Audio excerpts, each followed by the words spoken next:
கர்த்தருக்குள் மிகவும் அன்பான சகோதர சகோதரிகளே, இந்த அருமையான வீடியோ செய்தியின் வழியாக உங்களை சந்திப்பதிலே நான் பெருமகிழ்ச்சி அடைகிறேன். வேதத்தை வாசிக்கலாம் வாங்க என்ற பகுதியிலே உங்களை நான் சந்திக்கிறேன். பிரியமானவர்களே, கர்த்தருக்கு மகிமை உண்டாவதாக. அவர் இம்மட்டும் நம்மை பாதுகாத்து வழிநடத்தி சக்தியும் பலனையும் கொடுத்து இந்த வேதத்தை நாம் ஆராய்ச்சி செய்வதற்கு 1 ராஜாக்கள் வரைக்கும் வருவதற்கு கர்த்தர் பாராட்டிய கிருபைகளுக்காக அவருக்கு நான் நன்றி செலுத்துகிறேன். பிரியமானவர்களே, ஹல்லேலூயா. சரிங்க பிரியமானவர்களே, இந்த நாளிலே நம் கண்களை மூடி தேவனை நோக்கி பார்ப்போம். கர்த்தாவே, இந்த அருமையான வேளையிலும் நாங்கள் நன்றி செலுத்துகிறோம். கர்த்தாவே, இந்த அருமையான நாளிலும் ஆண்டவரே, நாங்கள் ஆண்டவரே 1 ராஜாக்கள் புத்தகத்தை பற்றி பார்த்து கொண்டு வருகிறோம். கர்த்தர் தாமே அதில் உள்ள எல்லா காரியங்களையும் ஆண்டவரே எங்களுக்கு நீர் விலக்கி காட்டுவீராக. எல்லா விதமான அற்புதங்களும் அதிசயங்களும் நீங்கள் செய்தது எல்லாவற்றையும் நாங்கள் நன்றாக படிக்க உதவி செய்யுங்க. அது மட்டும் இல்லை ஆண்டவரே, இந்த ராஜாக்கள் ஒவ்வொருவரும் செய்த காரியங்கள் ஆண்டவரே, அவர்கள் ஆண்டவரே எல்லாவற்றையும் நாங்கள் படித்து உங்களுடைய மனம் விருப்பத்தை அறிந்து அதன்படி நாங்கள் எங்களுடைய வாழ்க்கையை அமைத்துக்கொள்ள எங்கள் ஒவ்வொருவருக்கும் கிருபை பாராட்டுங்க. இயேசு கிறிஸ்துவின் வல்லமிர நாமத்திலே பிதாவே, ஆமீன். ஹல்லேலூயா, ஸ்தோத்திரம். பிரியமானவர்களே, நாம் 1 ராஜாக்கள் புத்தகத்தை பார்த்து கொண்டிருக்கிறோம். 1 ராஜாக்கள் புத்தகமானது 22 அதிகாரங்களை உடையதாக இருக்கிறது. இந்த 1 ராஜாக்கள் புத்தகத்தை நாம் 2 பெரும் பிரிவுகளாக பிரிக்கலாம். ஒன்று ஐக்கிய அரசு, அதாவது இஸ்ரவேலும் யூதாவும் சேர்ந்து இருந்த அரசு. அடுத்ததாக பிரியமானவர்களை பிளவுற்ற அரசு. இப்படியாக 2 பெரும் பிரிவுகளாக நாம் 1 ராஜாக்கள் புத்தகத்தை பிரிக்கலாம். ஹல்லேலூயா. சரிங்க பிரியமானவர்களே, 1 ராஜாக்கள் புத்தகத்திலே நான் சொன்ன ஐக்கிய அரசை கூட நாம் திரும்பவுமாக 3 பிரிவுகளாக பிரிக்கலாம். பிரியமானவர்களே, அந்த ஐக்கிய அரசு, அதாவது ஐக்கிய அரசு பிளவுற்ற அரசு, இப்ப ஐக்கிய அரசு 3 பிரிவுகளாக பிரிக்கலாம். என்னென்ன பிரிவுகளாக பிரிக்கலாம்? சாலமோன் அரசராக நியமனம் செய்யப்படுதல், சாலமோன் அரசராக உயர்வு, சாலமோன் அரசராக அவருடைய சரிவு. இதை நம்ம என்ன செய்ய போகிறோம்? இந்த 3 காரியங்களையும் நாம் பார்க்க போகிறோம். அதிலே முதல் பிரிவான சாலமோன் அரசராக நியமனம் செய்யப்படுதல், அதை நாம் கடந்த 2 வீடியோக்களிலே பார்த்து விட்டோம். பிரியமானவர்களே, முதல் 2 வீடியோக்களை நான் சொல்லிவிட்டேன். ஐக்கிய அரசின் உட்பிரிவுகள் 3 பெரிய உட்பிரிவுகளில் முதலாவதான சாலமோன் அரசராக நியமனம் செய்தல், இதை நாம் பார்த்து விட்டோம். இது எப்படி, இதுல என்னென்ன காணப்படுகிறது என்றால், சாலமோன் அரசராக நியமனப்படுதல் 2 பிரிவுகளாக பிரிக்கலாம். ஏ, பி. என்ன? சாலமோன் அரசராகுதல், இன்னொன்று சாலமோன் அரசராக உறுதிப்படுதல். பாருங்க, அரசராகிடலாம், ஆனா உறுதியோடு கூட அரசாட்சி செய்யணும், அதுதான் பெருசு இல்லையா? அதனால சாலமோன் எப்படி அரசராகிறான அந்த காரியங்களை நீங்க பார்க்கும்பொழுது, தாவீதோட சரிவு, அப்புறம் அதோனியா அரசராக சதி செய்கிறார், சாலமோன் அபிஷேகிக்கப்படுகிறார், அதோனியாவின் சமர்ப்பணம், இது எல்லாத்தையும் சாலமோனோட அரசராக பார்த்து விட்டோம். சாலமோன் அரசராக உறுதிப்படுதல், அதை நீங்க பார்க்கிற பொழுது சாலமோனிடம் தாவீதினுடைய வேண்டுதல்கள், தாவீதன் வேண்டுகிறார், என்ன சொல்கிறார்? இந்த மாதிரி அந்த மக்கள்கிட்ட எல்லாம் நீ பார்த்து நடந்துக்கோ, என்னட்ட வேலை செய்த இந்த அமைச்சர்கள் எல்லாரிடம் நீ எப்படி நடந்து கொள்ள வேண்டும், யார் மோசமான மனிதர்கள் இவர்களெல்லாம் யாராரு நீ அழிக்க வேண்டும் என்று சொல்லி எல்லாவற்றையும் சொல்லுகிறார். அதை நம்ம சாலமோனினுடைய தாவீதின் வேண்டுதல்களை பார்க்கிறோம். அதுக்கப்புறம் தாவீதினுடைய மரணம், அதுக்கப்புறம் சாலமோன் அரசராக நியமிக்கப்படுதல். அடுத்து கடைசியாக என்னவென்றால் சாலமோனின் அரசாங்கம் சுத்திகரிக்கப்படுகிறது. எப்படிதான் சுத்திகரிக்கப்படுகிறது? அதோட உட்பிரிவுகள், சிறிய உட்பிரிவுகள் இருக்கிறது. அதோனியா தூக்கிலிடப்பட்டார், அபியத்தார் அகற்றப்பட்டார், யோவாப் தூக்கிலிடப்பட்டார், சீமை தூக்கிலிடப்பட்டார். இவர்கள் எல்லாம் தாவீது அரசருக்கு விரோதிகளாக இருந்தவர்கள். அப்பொழுது அவர்கள் எல்லாம் என்ன செய்தார்? அவர்கள் கவனித்துக் கொண்டே வந்தார். ஏன்னா அவருக்கு ரொம்ப இவங்களாம் டிஸ்டர்ப் பண்ணாங்க. இவங்களெல்லாம் நான் எப்படியோ சமாளிச்சிருக்கேன். என்னுடைய மகன் காலத்துல என் மகனுக்கு அவர்களாம் தீங்கு செய்யக்கூடாது என்பதற்காக மகனிடம் சொன்னார், இவர்கள் எல்லாரும் என்ன செய்ய வேண்டும்? நீ இந்த அரசாங்கத்திலிருந்து அகற்றிவிட வேண்டும் என்று. அப்படியே அவன் எல்லாரையும் தூக்கிலிட்டான் என்று சொல்லி பார்க்கிறோம். பிரியமானவர்களே, இதான் முன்னாடி நம்ம பார்த்தது 1, 2, 3 வீடியோக்கள் வழியாக நம்ம இதெல்லாம் சொல்லிட்டோம். இதுல நீங்க பார்க்கிற பொழுது சாலமோன் அரசராக நியமனம், அது பார்த்து விட்டோம். அடுத்து பெரிய இன்னொரு பிரிவு என்னது? சாலமோன் அரசராக உயர்வு. பாருங்க, சாலமோன் அரசராக உயர்வு அதிகாரம் 3ஆம் அதிகாரம் 8வது அதிகாரம் வரைக்கும் காணப்படுகிறது. இதுல நம்ம என்ன சொல்கிறோம்னா, ஏ, பி, சி என்று 3 பெரிய பிரிவுகள் உள்ளன. என்னென்ன? சாலமோன் தேவனிடம் ஞானத்திற்காக வேண்டுதல் செய்தல்.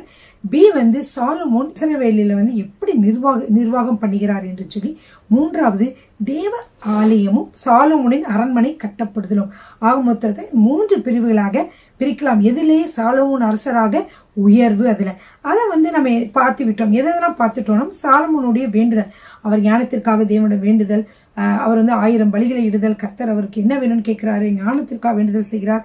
அப்புறம் வந்து ஆனால் அதற்கு முன்பாக ஒரு ஞானமற்ற ஒரு திருமணத்தை பார்வோன் குமார்த்தியை செய்து விட்டார், அதை பார்த்தோம். ஞானத்திற்காக வேண்டுதல் செய்யறதை பார்த்தோம். சாலமோனின் ஞானத்திற்கான சான்று, அவருடைய ஞானத்திற்கான ஒரு எக்ஸாம்பிள் நிறைய செஞ்சார். ஒரு எக்ஸாம்பிளை பார்க்கிறோம். சாலமோனின் ஞானத்திற்கான நாட்டினுடைய அங்கீகாரம், இந்த அதுவும் நாட்டு மட்டும் இல்ல, உலகத்துல உலகளாவியும் அவருக்கு அநேக புகழ் வந்தது. மற்ற அரசிகளும் வந்து இவரை வந்து பார்த்து விட்டு சென்றார்கள் என்று சொல்லி பார்க்கிறோம் பிரியமானவர்கள். அடுத்ததாக பாத்தீங்கன்னா பி, இப்ப சாலமன் அரசர் உயிரில் 3 சொன்னேன். ஒண்ணு வந்து எனது சாலமன் வேண்டுதல், அதுல தான் சொன்னேன். 2வது சாலமனுடைய நிர்வாகம், அதுல பாத்தீங்கன்னா 11 அரசர்கள், 12 மணியக்காரர்கள். 3வது சாலமோனின் ஞானமான ஆட்சி. இது 3ஐயும் வந்து சாலமன் நிர்வாகத்துல பார்த்து விட்டோம், அதையும் பார்த்து விட்டோம். இன்றைய நாளிலே நாம் என்ன பார்க்க போகிறோம் என்றால், இந்த சி பிரிவாகிய தேவாலயமும் சாலமோனுடைய மண்டபமும் கட்டப்படுதலும், இது சாலமோனுடைய உயர்விலே அடங்குகிறது. அவர் எப்படி தேவாலயம் கட்டினார், சாலமோன் மண்டபத்தை கட்டினார் என்று சொல்லி நம்ம பார்க்க போகிறோம் பிரியமானவர்கள். இது முழுவதும் அதிகாரம் 5 முதல் 8 வரைக்கும் காணப்படுகிறது பிரியமானவர்களே. சரிங்க பிரியமானவர்களே, இந்த தேவ ஆலயமும் சாலமோனின் மண்டபமும் கட்டப்படுதல் என்ற தலைப்பின் கீழாக, சி என்ற தலைப்பின் கீழாக என்ன செய்கிறோம் என்றால், கிட்டத்தட்ட நாம் வந்து ஒரு 4 உட்பிரிவுகளை பார்க்கிறோம். முதலாவது உட்பிரிவு என்னவென்றால் தேவ ஆலயம் கட்டப்படுதல். இது அதிகாரம் 5 முதல் 6ஆம் அதிகாரம் 38 வசனங்களை உள்ளடக்கியதாக உள்ளது. பிரியமானவர்களே, உங்களுடைய பேனாவையும் உங்களுடைய நோட்டு புத்தகத்தையும் எடுத்துக்கொள்ளுங்கள், வேதாகத்தையும் எடுத்துக்கொள்ளுங்கள். நான் இந்த பற்றி சொல்லுகிற பொழுது வந்து ரொம்ப நுணுக்கமாகவும் விரிவாகவும் எழுதப்பட்டிருக்கும். இந்த காரியங்களை வந்து நான் சொல்லுகிற பொழுது நீங்கள் வந்து அதை வந்து வசனத்தை குறிப்பெடுத்து கொண்டால் நீங்கள் அதை என்ன செய்யலாம், நீங்கள் வேதத்தை நீங்கள் வாசிக்கிற பொழுது நீங்கள் அழகாக உங்களுக்கு அது புரியும் பிரியமானவர்களே.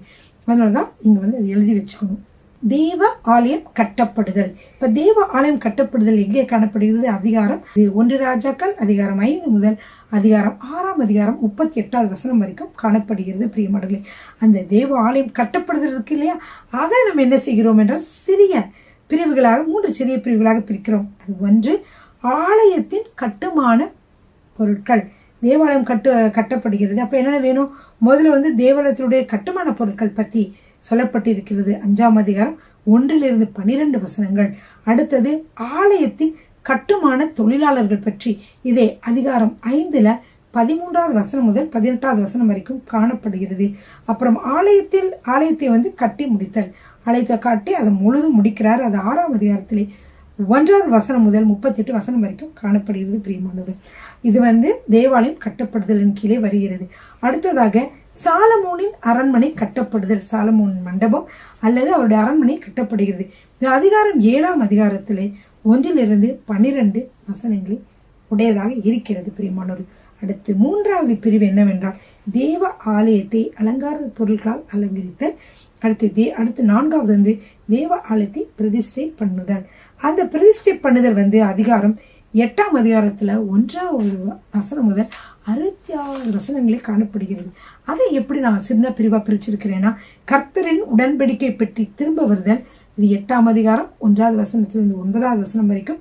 அப்புறம் கர்த்தரின் ஷெக்கினா மகிமை திரும்ப வருதல், இது அதே 8ஆம் அதிகாரத்தில் 10வது வசனத்திலிருந்து 11வது வசனம் வரைக்கும். அப்புறம் சாலமோன் ராஜாவின் பிரசங்கம் 8ஆம் அதிகாரம் 12 - 21 வரைக்கும். அப்புறம் சாலமோனின் ஜெபம் 8ஆம் அதிகாரம் 22 - 61 வரைக்கும். அப்புறம் இஸ்ரவேல் மகிழ்ந்து களி கூறுகிறது 8ஆம் அதிகாரம் 62 - 66 வரைக்கும். இப்படியாக நம்ம என்ன செய்கிறோம், சாலமோனுடைய உயர்வு என்ற பகுதியை நாம் அழகாக பிரிக்கலாம் பிரியமானவர்கள். இப்பொழுது நீங்க படிக்கிற பொழுது உங்களுக்கு கட்டாயமாக உங்களுக்கு சரியாக புரிந்துவிடும். எல்லாரும் வேதத்தை எடுத்துக்கொள்ளுங்கள். தேவாலயமும் சாலமோனின் மண்டபம் கட்டப்படுதல் என்ற இந்த 3வது சி பிரிவிலே பார்த்து கொண்டு வருகிறோம். இதுல வந்து அதிகாரம் 5 முதல் 8 வரைக்கும் இருக்கு என்று சொன்னேன். இதில் 1வது பிரிவு என்னவென்றால் தேவ ஆலயம் கட்டப்படுதல்.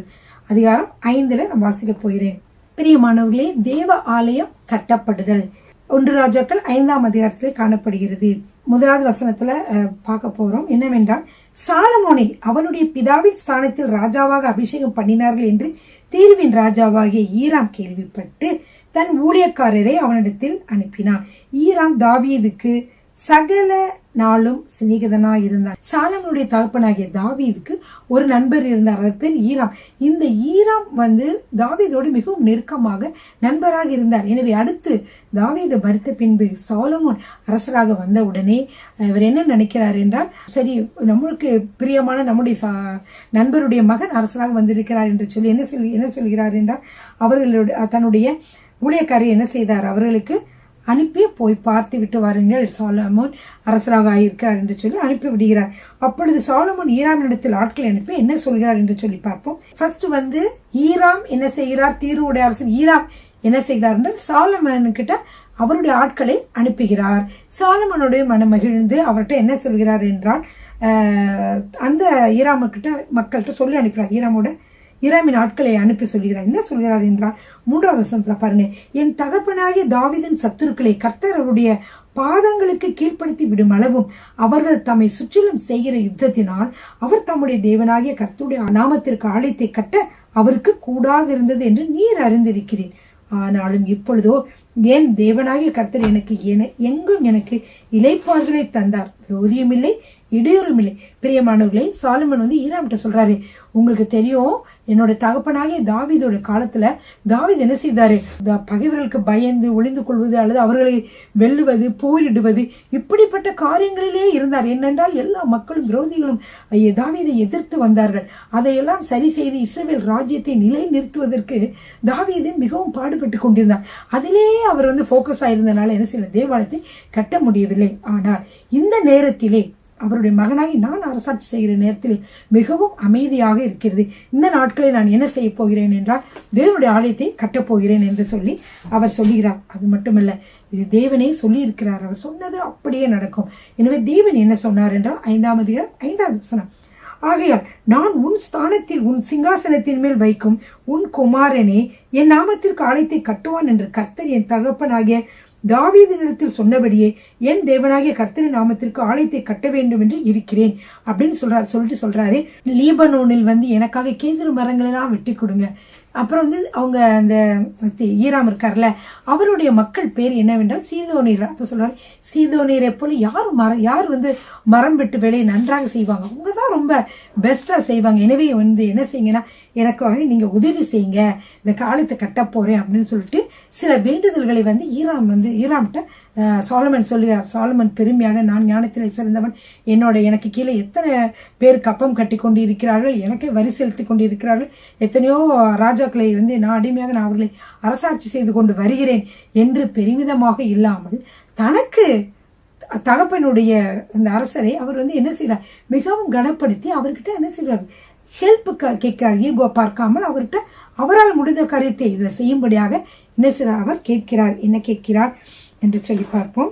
5ஆம் அதிகாரம் 6வது வசனம், ஆதலால் லீபனோனில் எனக்காக கேதுரு மரங்களை வெட்ட கட்டளையிடும், சீதோனேரை போல மரவெட்டு வேலை அறிந்தவர் எங்களுக்குள்ளே ஒருவரும் இல்லை என்பது உமக்கு தெரியும். அதற்காக என் வேலைக்காரர் உம்முடைய வேலைக்காரோடு இருப்பார்கள், நீர் சொல்வதன்படியெல்லாம் உம்முடைய வேலைக்காரன் சம்பளத்தை உமக்கு கொடுப்பேன் அப்படின்னு சொல்லி சாலமன் அவர்கிட்ட சொல்றாரு. எனக்காக என்ன செய்யுங்க, லீபனோன்ல கேதுரு மரங்களை வெட்டி கொடுங்கன்னு சொல்லி. உடனே ஈராம் சாலமோனின் வார்த்தைகளை கேட்ட பொழுது மிகவும் சந்தோஷப்பட்டு இந்த ஏராளமான ஜனங்களை ஆளும்படி தாவீதுக்கு ஒரு ஞானமான குமாரனை கொடுத்த கர்த்தர் இன்று ஸ்தோத்திரிக்கப்படுவாராக என்று சொல்லி அவர் ஈராம் சாலமோனிடத்தில் மனுஷரை அனுப்பி, நீர் எனக்கு சொல்லி அனுப்பின காரியத்தை நான் கேட்டேன், அதன்படியே செய்கிறேன் என்று சொல்லுகிறார்.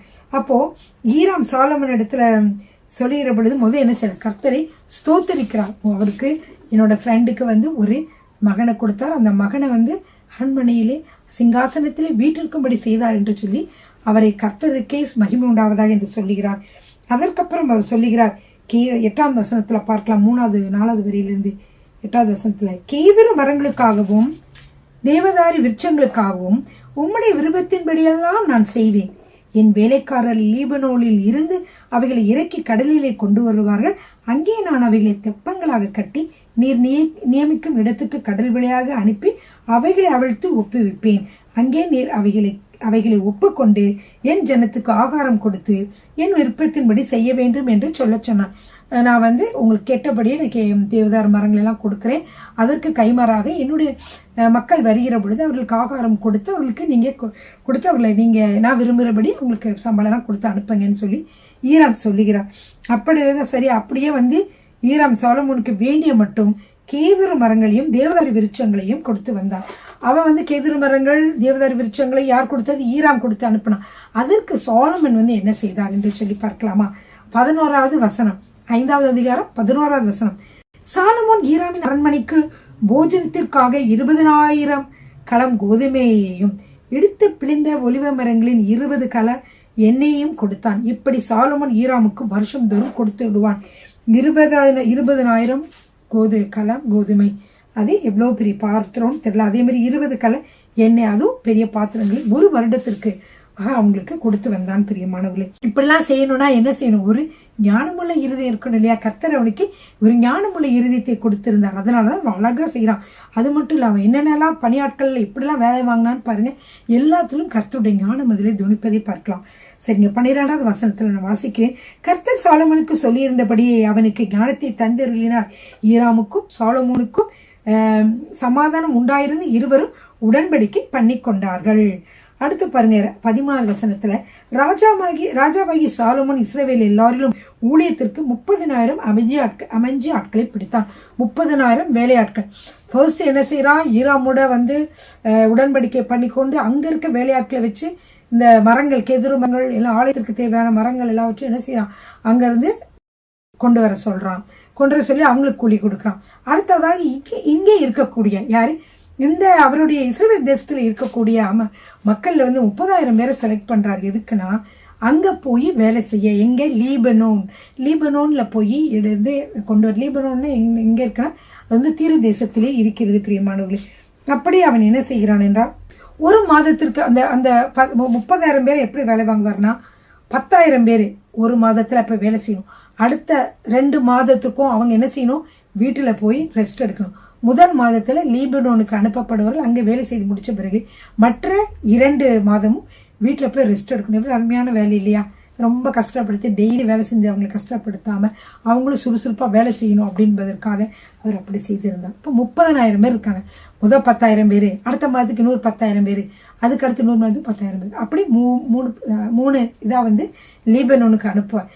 அப்புறம் அந்த 10,000 முதல் மாசம் வேலை பார்த்தவங்க 2 மாசம் ரெஸ்ட், 2வது மாசம் வேலை பார்த்தவங்க 2 மாதம் ரெஸ்ட், 3வது மாதம் அப்படியாக என்ன செய்தார்? வந்து 30,000 பேர்லையும் வச்சு வேலை வாங்கினார். 15வது வசனத்துல சாலமோனிடத்தில் சுமை சுமக்கிறவர்கள் 70,000 பேரும் மலைகளில் மரம் வெட்டுகிறவர்கள் 80,000 பேரும் இவர்களை தவிர வேலையை விசாரித்து வேலையாட்களை கண்காணிக்கிறதற்கு தலைமையான விசாரிப்புக்காரர்கள் 3,300 பேரும் இருந்தார்கள். இப்படியாக அவர் வேலைக்கு ஆட்களை வச்சு செய்தார். அந்த 30,000 பேரையும் யார் கவனிச்சுட்டு வந்தார் என்றால் அதோனிராம் வந்து அவர்களை கவனித்து கொண்டு வந்தார். அப்படியாக ஒவ்வொருவரும் வந்து செய்தார்கள். அப்புறம் வந்து வெட்டின கல் அதெல்லாம் முதலிய கல்லெல்லாம் வெட்டி அதை சரிப்பட்டு பனி தீர்ந்த கற்களாக கொண்டு வந்தார்கள். பனி தீர்ந்த கற்கள் கல்லுகளெல்லாம் செதுக்கி சரியாக்கிட்டு அதுக்கப்புறம் அங்கே கொஞ்சம் கொண்டு வந்து ஃபீட் பண்ணுவாங்க. அப்படியே என்ன செய்யணும்? அதோட வந்து அதை வந்து ஜாயின் பண்ண வேண்டியதான். இப்போ கூட பாருங்க, இப்போ கூட பனி தீர்ந்து அது பாருங்க, சிங்கப்பூர்லாம் பார்த்தீங்கன்னா இப்போ வீடு கட்டுறாங்கன்னா வீடு கட்டும் போது இப்போ தனியான ரூமு கிச்சன்லாம் கூட அவங்க என்ன செய்வாங்கன்னா தனியாக கூட செஞ்சு அது வந்து அப்படியே வந்து ஃபிக்ஸ் பண்ணுவாங்க. தனியாக ஒரு அறை கட்டி அந்த இது பண்ணுவாங்க. இதெல்லாம் ஒரு இடத்துல வந்து செஞ்சு வச்சு அதை கொண்டு வந்து கரெக்டாக ஃபிக்ஸ் பண்ணுவாங்க. அந்த மாதிரி இங்கே வந்து போட்டு சிமெண்ட்லாம் போட்டு இதெல்லாம் பண்ணிகிட்டு இருக்க மாட்டாங்க. கொண்டு வந்து அழகாக வந்து ஃபிக்ஸ் பண்ணிடுவாங்க. முதலே பனி தீர்ந்த அறைகளாக அவங்க கொண்டு வந்து ஃபிக்ஸ் பண்ணுவாங்க. அதே மாதிரி அவர் அந்த காலத்தில் கற்கள் எல்லாம் கொண்டு வந்து உள்ளே வச்சுட்டு அதுக்கப்புறம் கற்களை செதுக்கி இதெல்லாம் பண்ணாமல் முதல்ல எல்லாம் அழகாக பாலிஷ் பண்ணி எல்லாம் பண்ணிட்டு கரெக்டாக கொண்டு வந்து ஆலயத்தில் பதிச்சாங்க. இப்படியாக அவர் வந்து ஞானத்தோடு கூட அவர் வேலை செய்தார். பிரியமானவர்களே, இதற்காக அவர் எத்தனை பேரை வைத்திருந்தார் என்றால் ஆலயத்தை 18வது வசனத்துல ஆலயத்தை கட்ட சாலமோனின் சிற்பாசாரிகளும் ஈராமின் சிற்பாசாரிகளும் கிபெலி ஊராரும் அந்த மரங்களையும் கற்களையும் வெட்டி ஆயத்தப்படுத்தினார்கள். சரிங்க பிரியமானவர்கள், அடுத்து வந்து 6ஆம் அதிகாரத்தில் நீங்க பார்க்கிற பொழுது ஆலயத்தை கட்ட ஆரம்பித்தல். முதல்ல வந்து உங்களுக்கு நான் என்ன சொல்லியிருந்தேன்னா ஆலயம் கட்டப்படுதல், அதாவது இவ்வளவு நேரம் பார்த்தோம். இந்த ஆலயம் கட்டப்படுதல் வந்து ஆலயத்தினுடைய கட்டுமான பொருட்கள் 5ஆம் அதிகாரத்தில் 1 to 12 வசனங்கள் அதை வாசித்தோம். ஆலயத்தின் கட்டுமான தொழிலாளர்கள் அது 5ஆம் அதிகாரத்தில் 13-18 வரைக்கும் அது வாசித்தோம். அதை நீங்க நல்லா வாசித்து பாருங்க. அப்புறம் ஆலயத்தை கட்டி முடிக்கப்படுதல் 6ஆம் அதிகாரத்துல 1-38 வரைக்கும் அதை பார்க்க போறோம். பிரியமானவர்களே, பாருங்க, இஸ்ரவேல் புத்திரர் எகிப்து தேசத்திலிருந்து வந்த பொழுது எத்தனாவது வருடத்திலே இந்த ஆலயத்தை கட்ட ஆரம்பித்தார்கள் என்று பார்த்தால் 480வது வருஷத்தில். அப்ப இஸ்ரவேலில் மக்கள் எகிப்திலிருந்து வந்த 480வது வருடத்திலே சாலமோன் என்ன செய்கிறார்? தேவாலயத்தை கட்டுகிறார். அதற்கும் தேவாலயம் இல்லாமல் இருந்தது பிரியமானவர்களே. சரிங்க, அதுக்கு முன்னாடி எப்படி இருந்துச்சு உங்களுக்கு தெரியும். ஏன்னா தேவாலயம் அப்படியே ஆசரிப்பு கூடாரம் அது நகர்ந்து கொண்டு எங்கெங்க போறாங்களோ அங்கெல்லாம் அந்த ஆசரிப்பு கூடாரத்தை எடுத்துக்கொண்டு போய் அங்கே இது பண்ணி அங்கேயே நிப்பாட்டிச்சு. அங்கதான் என்ன செய்வாங்க? அவங்க தேவனுக்கு பலிகளை செலுத்தி அவர் ஆராதிப்பார்கள். அதுக்கப்புறம் இப்பதான் ஃபர்ஸ்ட் தடவையாக சாலமோன் கட்டடத்தை கட்டப் போகிறார் பிரியமானவர்களே. இஸ்ரவேல் புத்திரன் 1வது வசனத்துல வாசிக்கிறேன். இஸ்ரவேல் புத்திரன் எகிப்து தேசத்தில் இருந்து புறப்பட்ட 480வது வருஷத்திலும் சாலமோன் இஸ்ரவேலின் மேல் ராஜாவான 4ஆம் வருஷம் சீக் மாதமாய் 2ஆம் மாதத்திலும் அவன் கர்த்தருடைய ஆலயத்தை கட்டத் தொடங்கினான். இப்படி கட்டினார் 6ஆம் அதிகாரம் முழுவதும் நீங்கள் வாசிக்கலாம் பிரியமானவர்களே. சில காரியங்களே உங்களுக்கு சுருக்கமாக சொல்கிறேன். சாலமோன் ராஜாவுடைய கர்த்தருடைய ஆலயம் முதல்ல எவ்வளவு அளவாக இருந்துச்சுன்னா 60 முழ நீளம், 20 முழ அகலம், 20 முழ 30 முழ உயரம், அப்படிப்பட்டதாக இருந்தது. அந்த தேவ ஆலயத்திற்கு முன்னாடி என்ன செஞ்சார்னா முகப்பு, இது முகப்பு கட்டினார். முகப்பு மண்டபம் எப்படி இருந்துச்சுன்னா அது இந்த ஆலயத்தினுடைய அகலத்திற்கு சரியாக இருக்கும். அதே நேரத்துல நீளம் 20 முழமும் அகலம் 10 முழமாக இருக்கும் பிரியமானவர்களே. அப்படியாக அது கட்டப்பட்டது. அப்படியே செய்து கட்டப்பட்டு வருது. எல்லாம் பார்க்கலாம் நீங்க. தேவாலயத்துடைய சுற்று சுவர்கள் எல்லாமே சொல்லப்பட்டு இருக்கிறது பிரியமானவர்களே.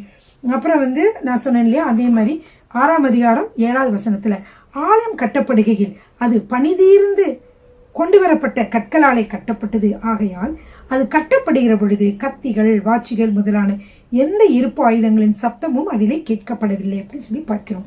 சரிங்க பிரியமானவர்கள். அப்புறம் நடு அறைகளுக்கெல்லாம் போக சுழல் படிக்கட்டு இருந்தது என்று சொல்லி நாம் பார்க்கிறோம் பிரியமானவர்களே. அவ்வளவு ஞானமாக அந்த காலத்தில் அதெல்லாம் செய்திருந்தார்கள். இவ்விதமாக அவன் ஆலயத்தை கட்டி கேதுருமர உத்தரங்களாலும் பலைகளாலும் ஆலயத்தை மச்சுப்பாவி முடித்தான்.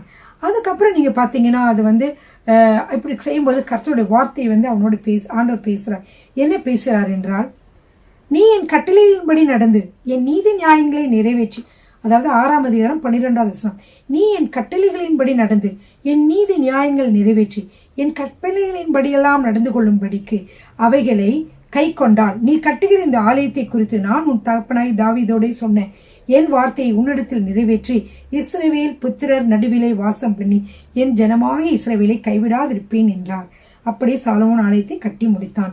பிரியமானவர்களே, கர்த்தர் பாருங்க என்ன சொல்றாருன்னா, நான் சொல்றபடி நடந்து என்னோட நியமத்தின்படி நடந்து எனக்கு கீழ்ப்படிந்து இருந்தா உங்களை கைவிடவே மாட்டேன் என்று சொல்லி அவர் சொல்லுகிறதை பார்க்கிறோம் பிரியமானவர்களே.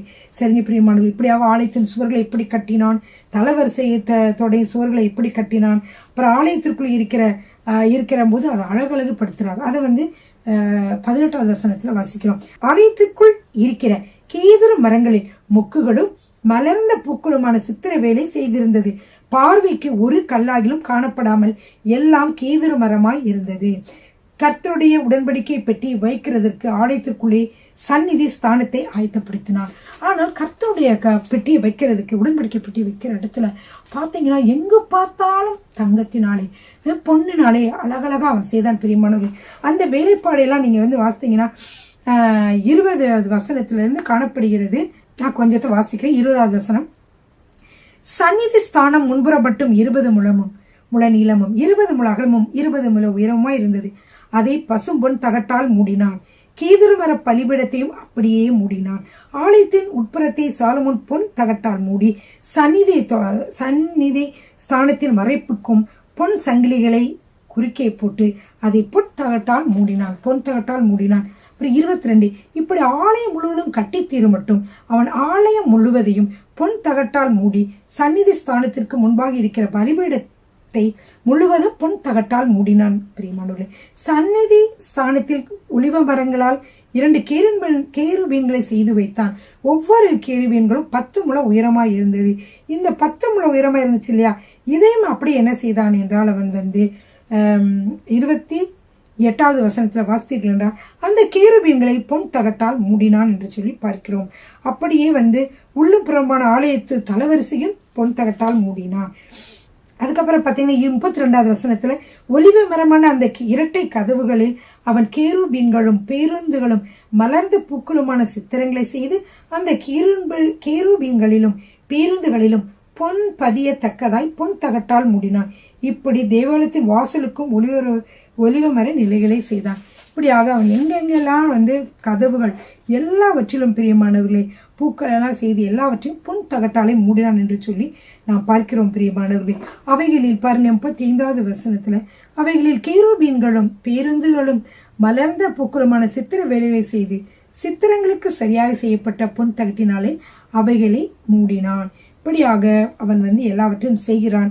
கடைசியாக பார்த்தீர்கள் என்றால் 4ஆம் வருஷம் சீப் மாதத்திலே கர்த்தருடைய ஆலயத்துக்கு அஸ்திபாரம் போட்டு 11ஆம் வருஷம் பூல் என்னும் 8ஆம் மாதத்திலே அவன் ஆலயம் முழுவதும் சகல சட்ட திட்டத்தின்படியே ஒரு பங்கும் குறையாமல் கட்டி தீர்ந்தது.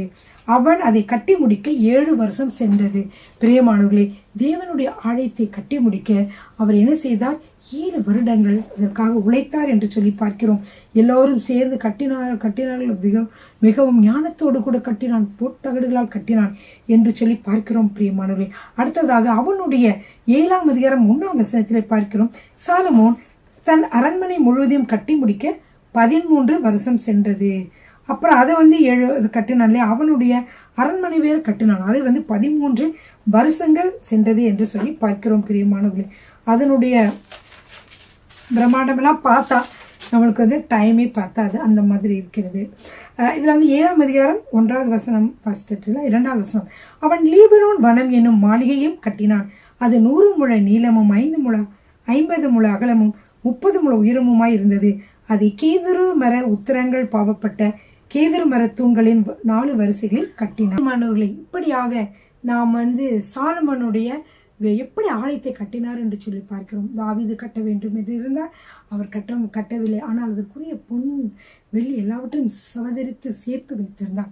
சாலமோன் இந்த தேவாலயத்தை கட்டினான் என்று சொல்லி பார்க்கிறோம். ஏன் இவ்வளவு விவரமாக உங்களுக்கு இதெல்லாம் சொல்கிறேன் என்றால் வேதத்திலே அவ்வளவு விவரமாக முதலாவது சாலமோன் கட்டிய சாலமோனுடைய அந்த தேவாலயத்தினுடைய மகிமையை நாம் தெரிந்து கொள்ள வேண்டும் என்பதற்காக எப்படி கட்டப்பட்டது என்று சொல்லி அதை நம்ம விவரித்து படிக்கிறோம் பிரியமான. தான் நான் உங்களுக்கு படித்து காட்டினேன். பொன் தகடுகளாலே அது கட்டப்பட்டது என்று சொல்லி பார்க்கிறோம். பிற்பாடு அது பகைவர்களாலே, அதாவது இவங்களை அது பின்னாடி பார்க்கலாம். ஆனால் இப்பொழுது நம்ம இந்த பார்த்த இந்த செய்திகள் தேவாலயத்தினுடைய மகிமை, தேவாலயம் எப்படி கட்டப்பட்டது, அதுக்கு எப்படிலாம் மரத்தை அவர் எடுத்து ஈராம்கிட்ட வாங்கினாரு, அப்புறம் பொண்ணெல்லாம் எப்படிலாம் வாங்கினாரு, பொண்ணெல்லாம் எப்படி கொண்டுட்டு வந்தாங்க, ஓப்பிரின் தங்கம்லாம் கிடைச்சது, அதெல்லாம் வச்சு ஒரு அழகாக கட்டிடம் கட்டினார் என்று சொல்லி பார்க்கிறோம். இந்த தேவாலயத்தினுடைய மகிமையை பிரியமானவர்களே இன்னும் தேவாலயத்தை கட்டி முடித்தார் சொல்லி பார்த்தோம். அடுத்ததாக இது எப்படிலாம் அவர் அவருடைய அரண்மனையை கட்டினார், அப்புறம் அதுக்கப்புறமாக அவருடைய புகழ் எப்படிலாம் பரவியது என்று சொல்லி பல காரியங்களையும் நாம் பிரியமானவர்கள் அடுத்த வீடியோவிலே நாம் பார்க்கலாம். பிரியமானவர்கள், கர்த்தர் உங்களை ஆசீர்வதிப்பாராக. ஆமென்.